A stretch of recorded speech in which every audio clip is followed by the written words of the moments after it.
यह अध्याय भगवान श्री कृष्ण द्वारा अर्जुन को भगवान के परम स्वरूप, माया, भक्ति और ज्ञानी की महिमा समझाने पर केंद्रित है।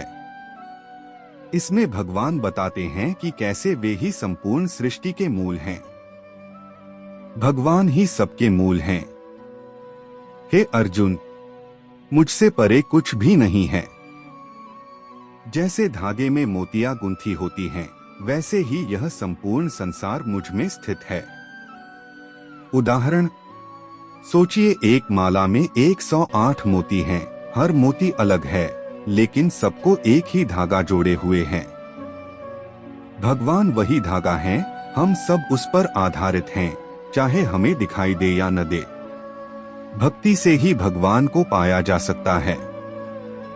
अनेक जन्मों के बाद जब कोई ज्ञानी होता है, तब वह मुझे वासुदेव को ही सर्वस्व मानकर मेरी शरण में आता है। ऐसा महात्मा बहुत दुर्लभ होता है।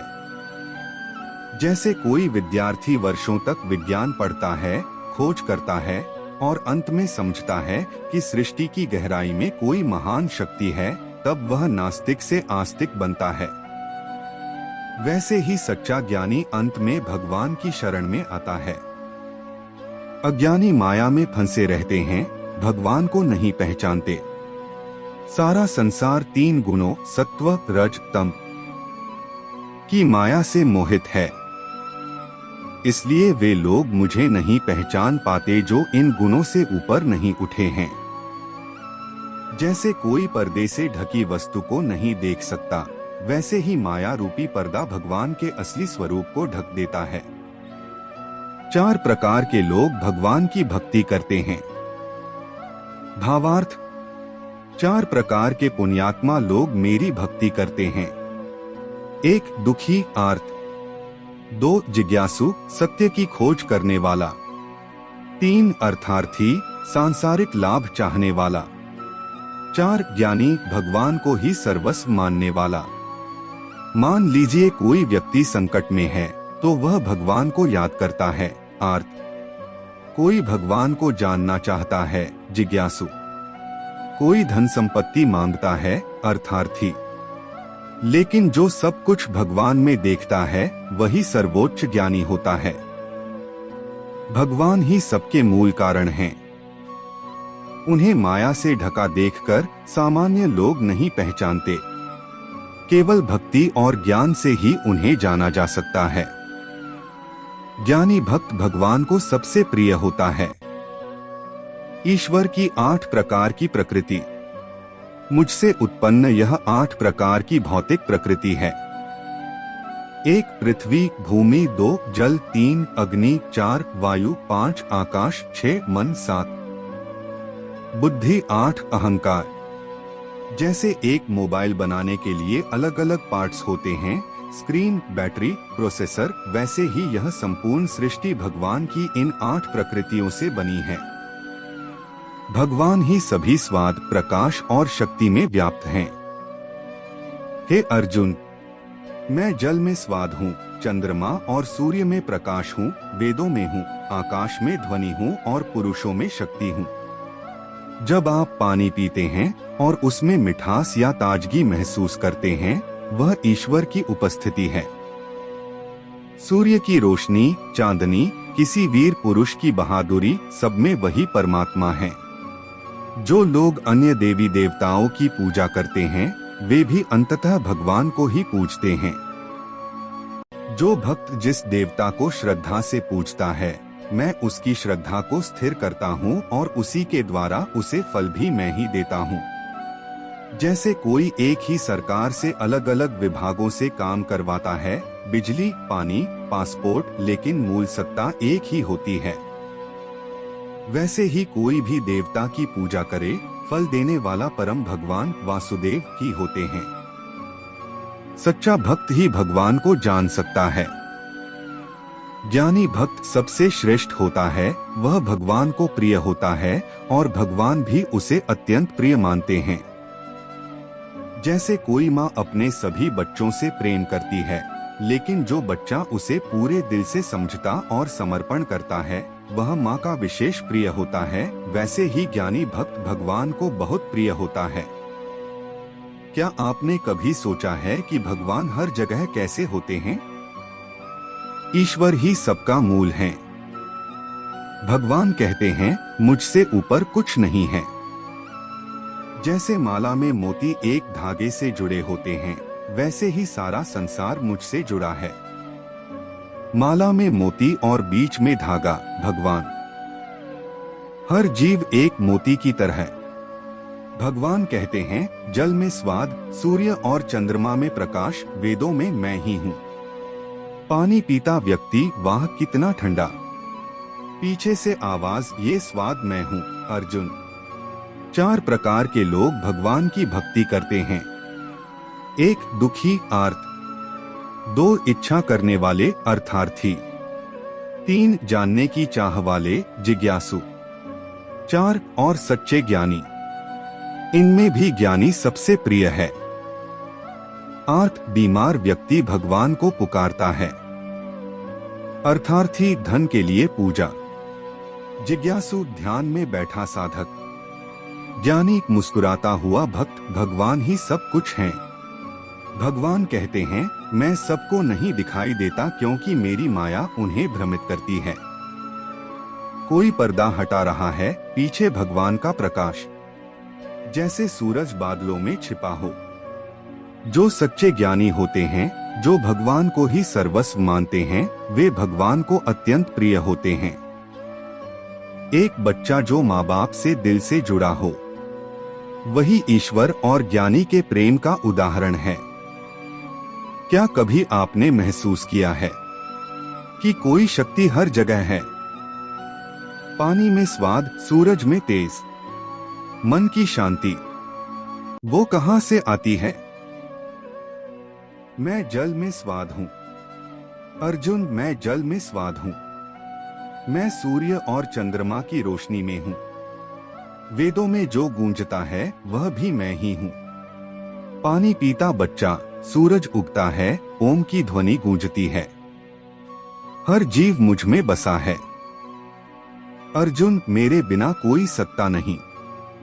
हर जीव, हर कण मुझ में पिरोया है। जैसे मोती माला में, और धागा कोई देख नहीं पाता।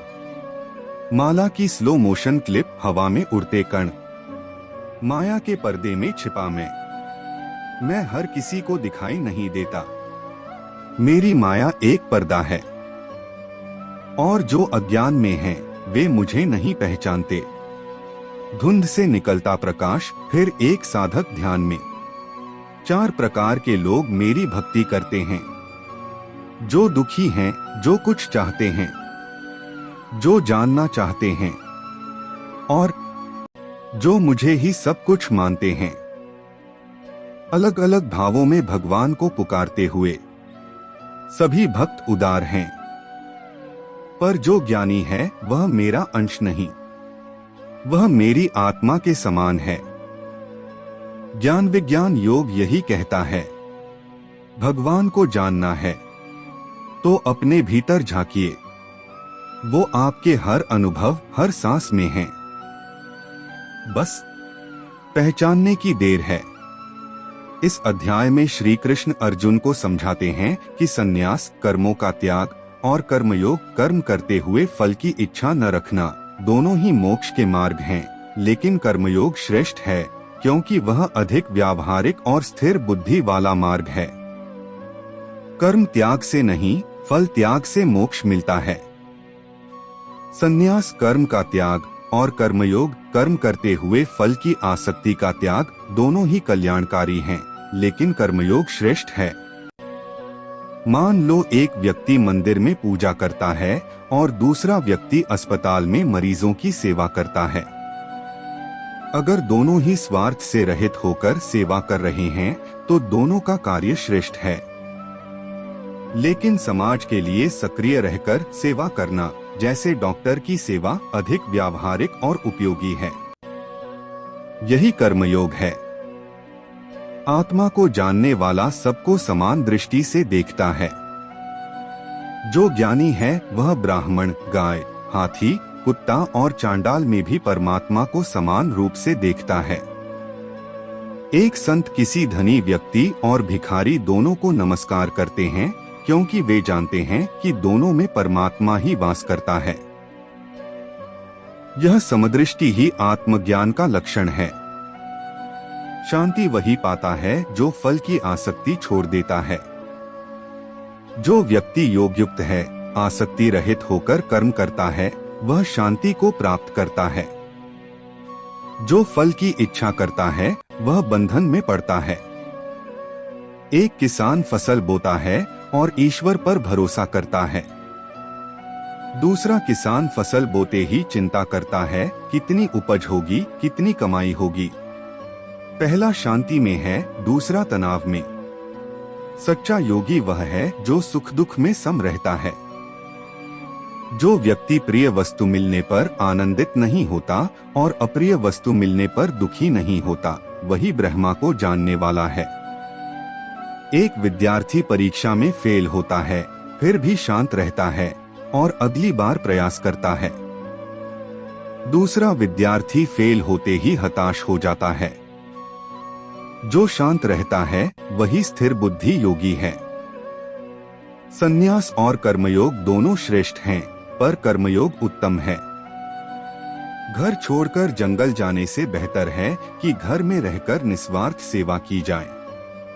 जो फल की इच्छा नहीं करता वही सच्चा योगी है। शिक्षक पूरी मेहनत से पढ़ाता है, बिना इस चिंता के कि छात्र कितना नंबर लाएगा। ज्ञानी पुरुष सभी में आत्मा को समान देखता है। उदाहरण, गरीब और अमीर को एक जैसा सम्मान देना।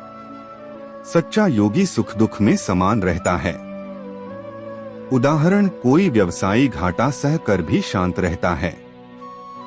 इंद्रियों का संयम और मन की स्थिरता आवश्यक है। उदाहरण, स्वादिष्ट खाना सामने हो पर संयम से खाना, यही योग है। कर्म बंधन से तभी मुक्त होता है जब उसे निस्वार्थ किया जाए। उदाहरण, डॉक्टर रोगी का इलाज करता है बिना किसी लोभ के। आत्मा को जानने वाला मृत्यु और जन्म से परे है। उदाहरण, जैसे समुद्र में लहरें आती जाती हैं, वैसे ही आत्मा शरीर बदलती है। कर्म करते हुए भी योगी सोचता है, मैं कुछ नहीं कर रहा। मशीन ऑपरेटर मशीन चलाता है, पर जानता है कि वह केवल साधन है। शुद्ध बुद्धि वाला व्यक्ति ब्रह्मा में स्थित रहता है। साधक ध्यान में ब्रह्मा की अनुभूति करता है। सच्चे योगी को न प्रिय वस्तु से मोह होता है, न अप्रिय से द्वेष। जीवन का उद्देश्य और गीता का संदेश। भगवद गीता का संदेश हमें यह सिखाता है कि जीवन का वास्तविक उद्देश्य केवल भौतिक सुख नहीं, बल्कि आत्मा का शुद्धिकरण, मानसिक शांति और भगवान के साथ संबंध बनाना है। हमें अपने कर्मों को धर्म, सत्य और निष्ठा के साथ करना चाहिए। भगवान श्री कृष्ण का यही संदेश है कि कर्म ही जीवन है, और जो अपने कर्मों में सत्य, श्रद्धा और भक्ति को समर्पित करता है, वही जीवन के सच्चे मार्ग पर चलता है।